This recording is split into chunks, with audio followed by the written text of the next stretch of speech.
Hello, uh, greetings to everyone.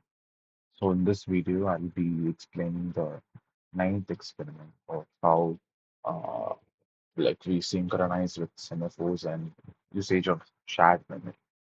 So here, the first experiment, first task, we have to basically implement mutual exclusion for shared resources in my team, which is the fleet tracking system. So here we created a thread. We created two threads, and then we joined three threads. So that's the basic process of how mutually exclusion works. You basically create two threads, and you see that the process are being done here. In this, you could see they're asking us to simulate a reader writer problem. So this is pretty simple. You just put in a reader and then a receiver. So this is a writer and this is a reader. You can use the uh, SMHID F to open and basically string copy and do all of that within the writer, and you can receive using the same SMHID ftalk using the in the reader as well.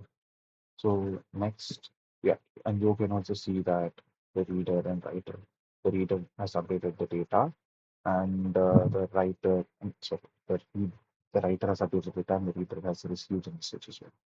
Here in this task, we basically have to create a memory segment where a lot of processes write and read at the same time, and we use synchronous to access the semaphores.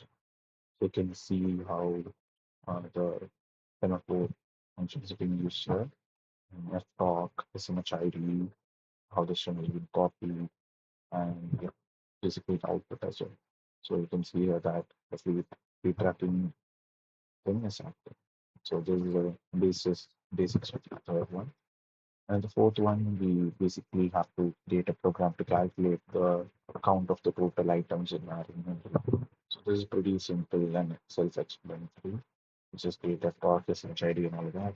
Simple count and basically adds each and everything to the count and then prints it in the total vehicles.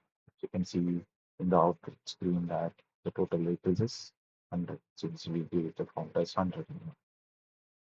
And yeah, demonstrate how semaphores can implement that logs in being related process. So here you can see semaphores being, yeah, send and then what task, sending waits. So it's asking, accessing the vehicle, and you can basically see how uh, this is preventing the deadlock here. So the thread is created, the rule, and yeah, so this is how semaphores are used to prevent deadlocks. You can see how both the threads are being run one after the other without a deadlock. And this is the sixth experiment. We just have to clear and delete a shared memory segment uh, related to fleet tracking system. You can see the talk SHID, you get it, and then we basically use the SMHCTL command to basically delete the shared memory. And yeah, you can see that thing is being printed, and you can basically see how it's being deleted here. So in this seventh one, we basically simulate how updates are shared to, updates to how like concurrent updates are done to like shared resources and using semaphores.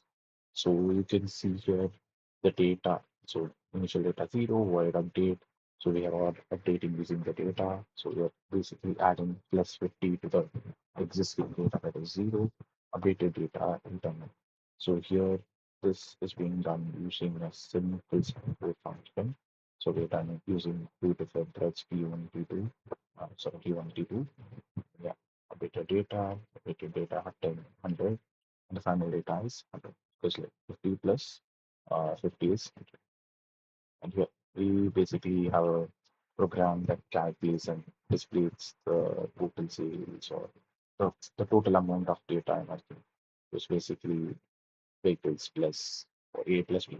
It's a simple addition thing. So it just prints out the total amount of data, addition of stuff. So here they're asking us to make a script to implement and test semaphore operations. So here you can see a semaphore is being created here, and you can see how um, two semaphores are being created. A semi thing in here inside critical section before the next semi as well. Yeah, you can see that being created here and here as well. So this is how, and you can see the output as well. How the, how the um, how it shows inside critical condition, how it shows the different semaphores being used here. Yeah. In this 10th one, we basically create a program log all read and write operations performance for FMD. You're just here to simulate it. So yeah, it basically logs all the read.